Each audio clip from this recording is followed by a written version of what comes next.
All right, I can't believe it took us this long to ask this question. Are the Warriors back? Sure looks like it, doesn't it, fellas? I'll give you two reasons why. I mean, Stefan was not there at the end of the regular season. They played very few minutes together. This was supposed to be the spring where Clay came back, Stefan and Draymond got the vibe together, and that just really never happened. And now they're trying to make it up on the fly. Everybody's been banged up. Now they're mixing in Jordan Poole.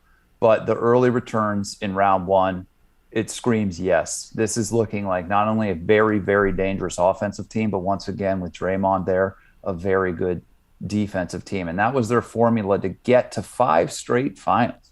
And what I keep telling people is if the Warriors get out of the West, that's 6 trips to the finals in 8 years. Is this really a surprise? Yeah. Are they really back? Did they really go anywhere other than to the orthopedic office? This is a great set of basketball players. And with Stefan coming off the bench early in the series, Jordan Poole becoming such another great scorer. Andrew Wiggins is now a 4th or a 5th option, and Clay back in there. God, it seems like they're back, guys, and that's bad news. And the last point I'd say, in the context of a weakened Western Conference where you have Luka, big question mark, Devin Booker, big question mark, I also think the Warriors are rising by default there. Yeah, you used a word right there that I'm shocked to hear come from an analytics guy, because it's like a term that I would fully embrace, which is vibes. I think that the Warriors' vibes are the highest in the West. I would say the Celtics' vibes are the highest in the East right now. Maybe the Heat have strong vibes too. We got to mention the Heat. Got to mention the Heat. That's another. Actually, I have a segment coming up about that. But in terms of vibes, how do you quantify vibes? And would you agree that the vibes of the Warriors are actually at championship level? Well, like John Madden said, winning is the best deodorant. And I think, good vibes come from enthusiasm on the court. And both the teams you mentioned, in addition to Miami, Boston, Miami, and the Golden State Warriors have had great 2-game runs. Yeah. There were a lot of question marks in Boston. Could they get over those 2 games? They had that huge win in game 1. Obviously, that brings some good vibes into game 2. And the Heat just destroying Trae Young. That's got to be very enjoyable if you're a Heat player or a fan. So I think that's fun. But Golden State's always had those vibes. They've always had that edge. They've always had that insane camaraderie and that sort of confidence that only comes with PFT. Here's the number, 3 championships. Right. That's how you quantify vibes. You can go into a playoff series with some kind of confidence that a team like the Grizzlies or the Suns or a player like Chris Paul just can't bring into a series because these guys have been to the top of the mountain, man. Chris Paul, bad vibes. That's vibes. that's the stat that I'm looking for. Vibes. That's why you're a heavy hitter. Yeah, good point. We're going to put that on a quote card and tweet it out, blast it out at Russillo.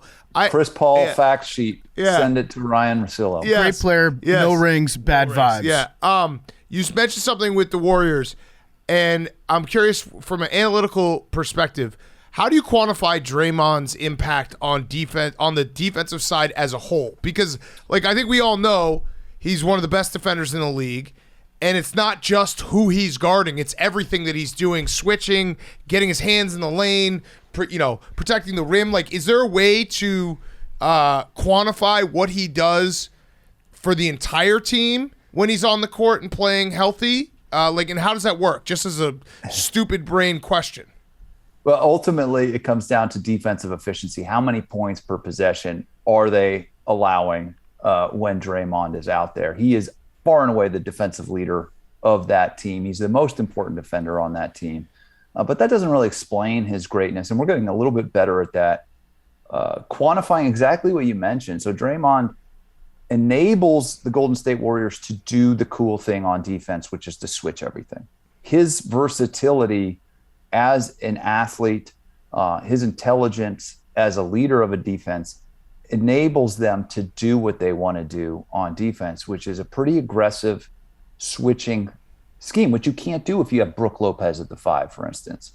You can't do that if you have Vucevic or somebody like this who can't go out and keep a great player in front of them.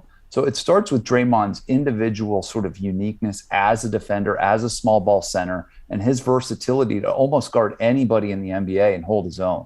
And that's been his calling card, in addition to he keeps getting smarter and smarter. If there's a Chris Paul on the defensive side of the ball, it's it's Draymond. He knows what's going to happen. He knows everybody's plays. He knows their calls. He knows where the rotations are, and he helps mentor guys in practice. If you watch Draymond in a practice with his teammates, he's like another coach out there, especially on defense, teaching all these guys the right way to play on that side of the court. So there are some quantities, but ultimately it comes down to his IQ and his ability to do almost everything on the floor as a defensive player.